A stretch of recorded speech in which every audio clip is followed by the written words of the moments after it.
জিনা মিন কুল্লি উম্মাতিন শাহীদ, আমি প্রত্যেকটি উম্মতের সাথে একজন সাক্ষী রাখবো। প্রত্যেক উম্মতের সাক্ষীকে স্ব-স্ব গোত্রের নবী বা রাসূল। রব্বুল আলামিন শেষে বললেন ওয়াজিনা বিকা আলা হাউলাই শাহীদা, সমস্ত গোত্রের উপর, সমস্ত নবী রাসূলের উপর আমি তোমাকে সাক্ষী রাখবো।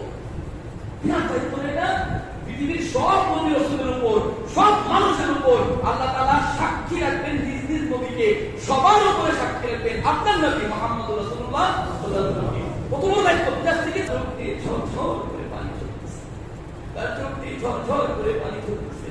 আল্লাহ নবী ভাবতেছেন 41 নম্বর আয়াত শুনুন। বলছিলাম আমার বন্ধুরা, হাদিস আসছে তিরমিজিতে, আবু হুরায়রা রাদিয়াল্লাহু তাআলা আনহু বলছেন যে আমি রাসূলুল্লাহ সাল্লাল্লাহু আলাইহি ওয়াসাল্লামকে বলতে শুনেছি, লা ইয়ালিজুন নার, জাহান্নাম তাকে পাকড়াও করবে না, জাহান্নাম তাকে স্পর্শ করবে না।